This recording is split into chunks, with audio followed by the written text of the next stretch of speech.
a deusa dos rios, das águas dos mangueirais. Imagine a água como um viajante incansável, circulando pelo solo, pela atmosfera e dentro de cada ser vivo. Não deixa filho tombar nas notas que ela domina. Em cada parte dessa viagem, ela encerra, completa e reinicia mais um ciclo.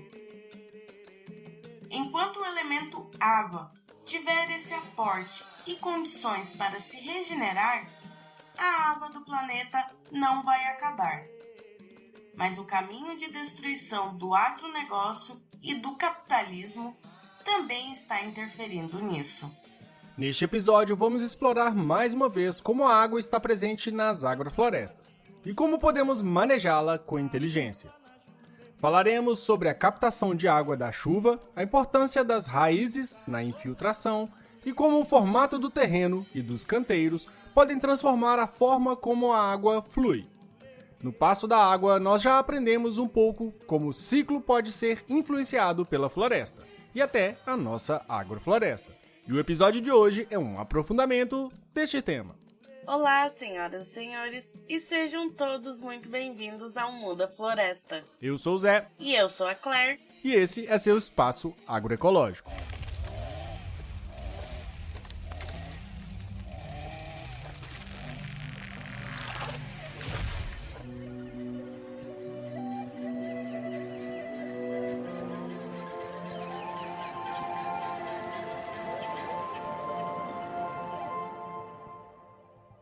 Em uma floresta viva, cada folha, tronco e raiz participa de um ciclo eterno e essencial, o ciclo da água. Nas agroflorestas, a água não é apenas um recurso, é parte do sistema, fluindo entre o solo, as plantas e o ar, alimentando tudo ao seu redor. Em 2019, conheci a Chapada dos Veadeiros em Goiás. E é surpreendente ver cachoeiras e rios enormes dentro do cerrado. E não é área de preservação à toa, né? O ecossistema precisa dos mecanismos que o cerrado desenvolveu para o ciclo da água ocorrer. Diferente da Mata Atlântica, que naturalmente é o sistema mais úmido. Então, bora aprender como tudo isso funciona. Começamos com as raízes, criando caminhos naturais para a água. Conforme crescem, elas abrem pequenas fissuras no solo, permitindo que a água penetre mais profundamente. Isso é essencial para abastecer os lençóis freáticos, aquelas reservas subterrâneas que viram nascentes, rios, lagoas e até poços. Então, quanto mais raízes no solo, maior a capacidade de infiltração da água. É como transformar o chão em um grande filtro vivo. As raízes também ajudam a reter a água na terra. Elas trabalham em conjunto com os micro-organismos, que já conhecemos no último episódio, que estão presentes em todo o solo, criando uma esponja natural. As plantas conseguem, além de armazenar água em suas estruturas, as raízes mais profundas conseguem trazer água lá do fundo dos lençóis freáticos e distribuí-la conforme o necessário, e até durante as noites. Quando a fotossíntese para, as plantas distribuem água. Essa capacidade é ainda mais poderosa em agroflorestas, onde diferentes espécies colaboram. Por exemplo, árvores de raízes profundas acessam a água em camadas mais baixas do solo e a compartilham com as plantas de raízes superficiais através dos sistemas das micorrizas, que nós aprendemos no último episódio sobre os micro-organismos, que são aquelas associações entre as raízes e os fungos, que conectam as plantas como uma verdadeira internet subterrânea. As raízes, além de essenciais para a vida das plantas, desempenham um papel vital no ciclo da água, tanto armazenando quanto distribuindo. Esse equilíbrio é fundamental para que o sistema agroflorestal prospere, mesmo em condições climáticas adversas. Então, quando você planta uma árvore, está plantando muito mais que sombra ou frutos. Está plantando um sistema inteiro de distribuição e retenção de água. 10. Então, pessoal, nós estamos finalizando a a medição, né, dessa água do caule da banana e ficou 70% de água aqui e 30% ficou naqui que a gente não conseguimos tirar, né, porque foi manual, né. Então aqui deu 16 litros de água, um caule de bananeira com 1 metro de altura, com 90 de largura. Isso foi o resultado que nós temos aqui com um caule de bananeira de 1 metro com 90 de largura. Uma planta muito conhecida e usada no mundo da agrofloresta e que já foi até chamada de mãe de agroflorestas é a bananeira. Uma planta excepcional para ajudar na retenção e distribuição de água no sistema. Suas folhas largas reduzem a evaporação do solo, protegendo-o melhor do sol. Além disso, o tronco, ou falando na linguagem científica, o pseudocaule da bananeira, também funciona como um reservatório natural, armazenando grandes quantidades de água e potássio em sua estrutura. Essa água pode ser redistribuída lentamente para o solo e para as plantas vizinhas em períodos de seca, através da poda das bananeiras, e também a organização de seus troncos encostados no solo, sendo comida para os micro-organismos e água para as raízes. O eucalipto, também chamado de pai da agrofloresta, carrega uma má reputação devido a uma característica marcante de suas raízes, que é a habilidade de captar água de camadas profundas do solo, especialmente em condições de seca. No entanto, essa habilidade, como já aprendemos, não é exclusiva dos eucaliptos. Diversas árvores de raízes profundas desempenham um papel semelhante, acessando esses lençóis freáticos e compartilhando a água. Mas uma característica única dos eucaliptos é a sua alta capacidade de rebrota e de produção de matéria orgânica. O abacate também é um grande problema para os lençóis freáticos e secas lá no Chile. Mas vocês já sabem, né? O problema nunca é uma planta especificamente, mas sim a monocultura. Nos sistemas florestais e agroflorestais, essa dinâmica é essencial. As raízes ajudam a criar um sistema mais resiliente, que distribui água para plantas com raízes superficiais durante os períodos mais críticos, garantindo que o sistema como um todo prospere.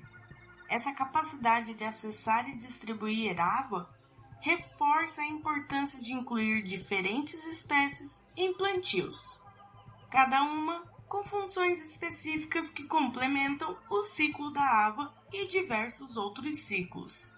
Assim, árvores como eucaliptos não são apenas úteis, mas se tornam parte de um mosaico vivo, onde cada planta desempenha um papel essencial para a saúde do sistema, sempre lembrando do manejo correto e constante. A diversidade é o que realmente transforma o solo e as plantas em um organismo integrado e eficiente na gestão de água.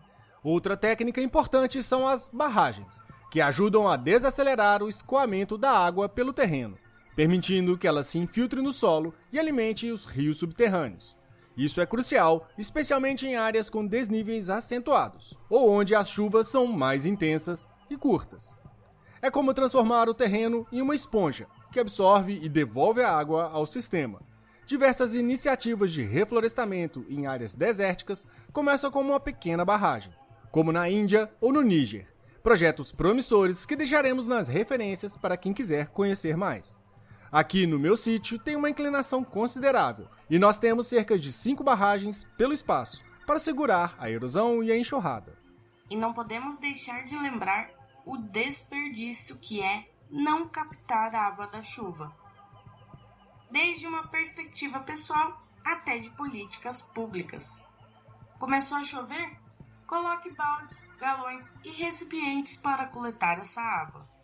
Pense em fazer um reservatório na saída da calha, também é uma boa alternativa. E quando falo de políticas públicas, é no sentido de que deveriam haver incentivos, financiamentos e até legislações sobre coleta de água da chuva em casa. Essa água pode ser usada para regar plantas, lavar calçadas, garagem e na descarga do vaso sanitário. Vocês têm noção que usamos água potável nas descargas? Isso é quase que um crime, ainda mais no contexto atual de crise hídrica. Mas a pergunta que fica é, né? A quem interessa o relógio da água girar mais e mais? Quando Ernest chegou nessa terra, 11 riachos como esse tinham desaparecido por causa do desmatamento e da erosão. Conforme ele foi replantando a floresta original, a água voltou e voltou a ser permanente ao longo do ano inteiro. É por isso que ele costuma dizer que a água se planta, e se planta em qualquer lugar. Agora a gente vai visitar uma área na região mais seca do Brasil, semiárido, que também está plantando uma agrofloresta para colher água.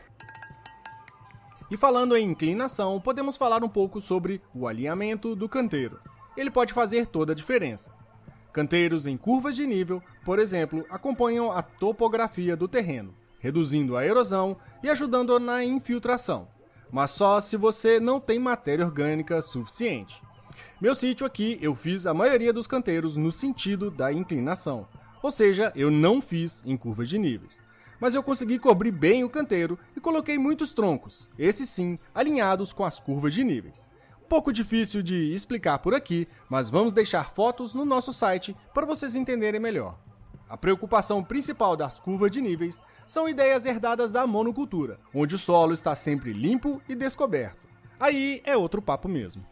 O formato do canteiro também pode te ajudar a acumular água, ou evitar, sempre dependendo da sua realidade.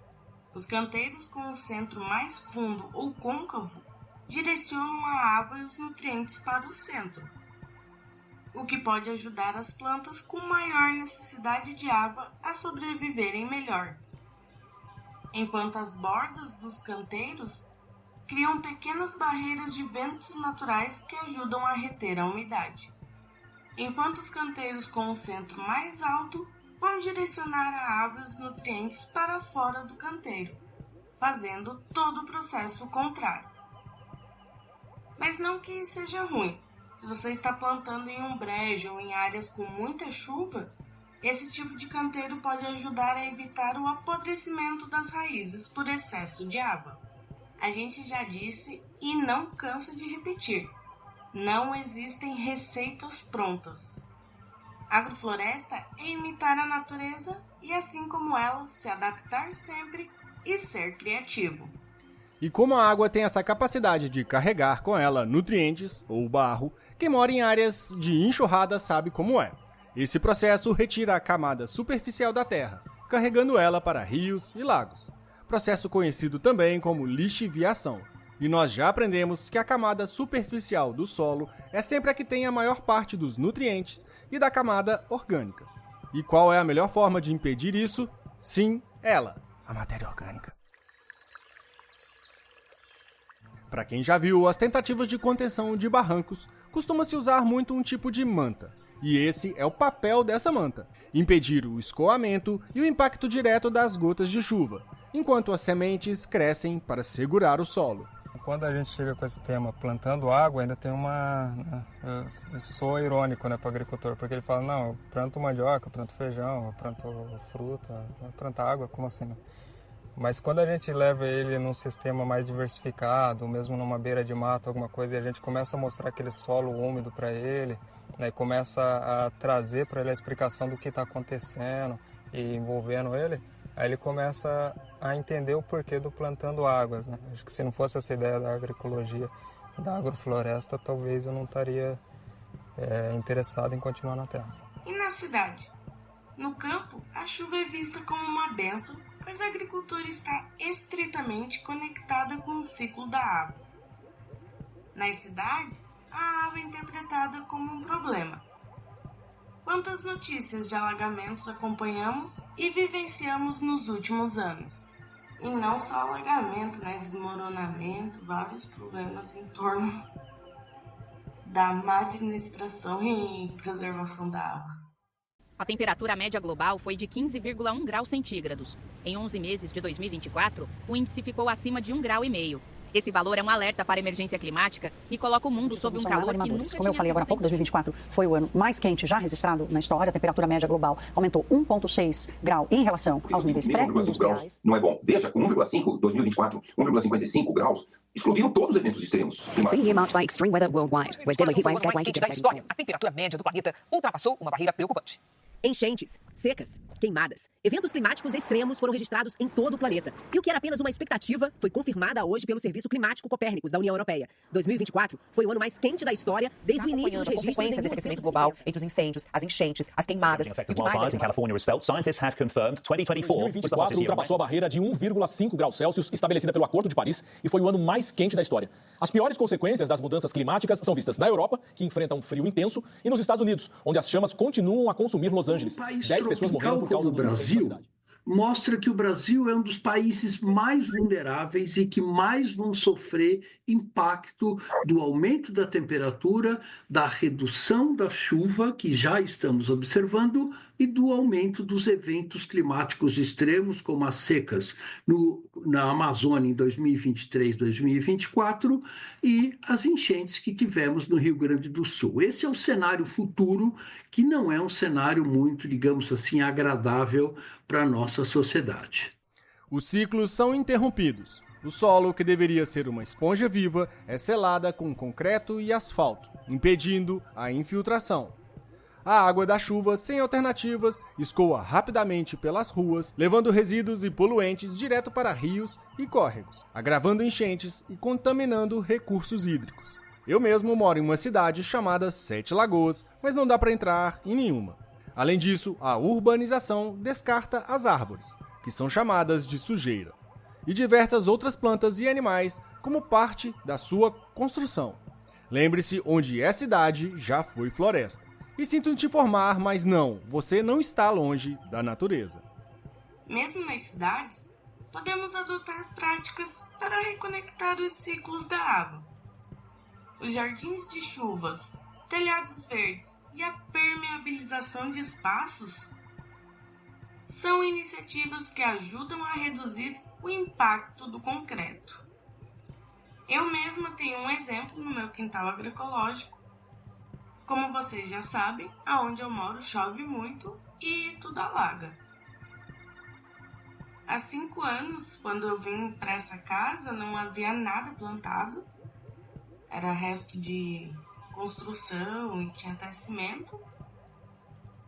E tudo alagava, né, com as chuvas intensas, né? E alagava com facilidade, às vezes nem precisava de uma chuva tão intensa.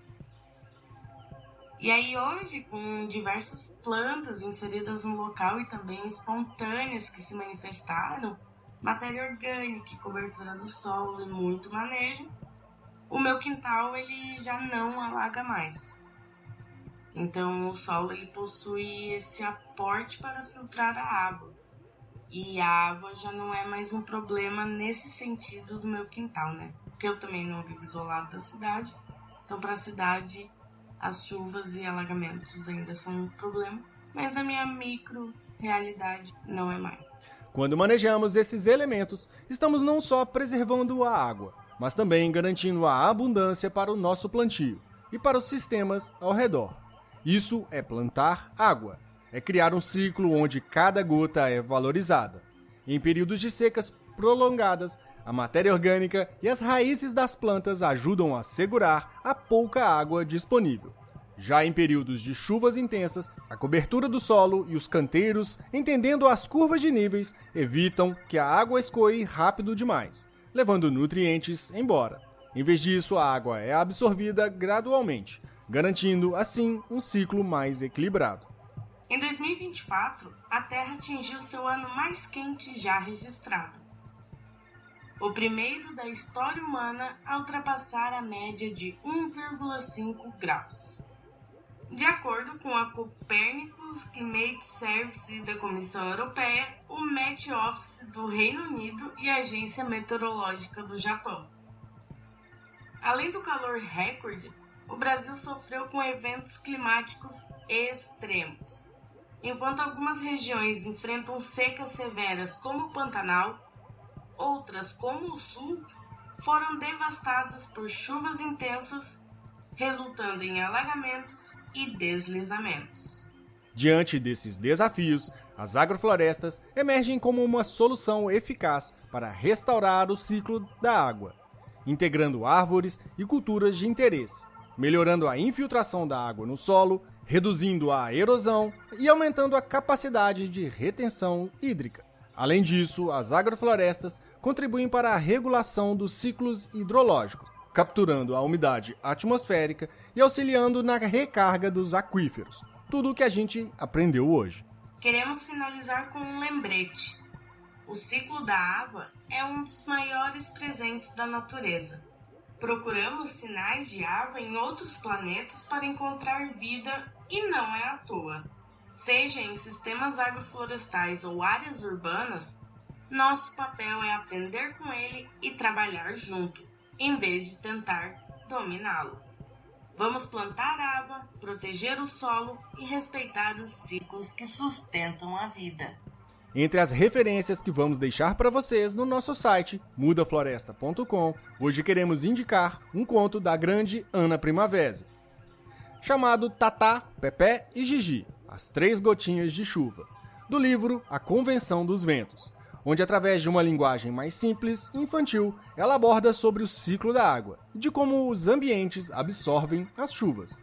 Você, aí que tem seu filhote em casa, é uma ótima historinha para ler para eles. Água pura na pedra, ela mina, é tão cristalina, vem da natureza. Convido você, vai lá em casa beber, que a água do mato é uma beleza. Eu sou o Zé. E eu sou a Claire, e esse é o Muda Floresta. Se você acha esse assunto interessante, conhece alguém que poderia se interessar, mande esse podcast para todo mundo. Vamos espalhar mudas e plantar a palavra da floresta. Muito obrigado.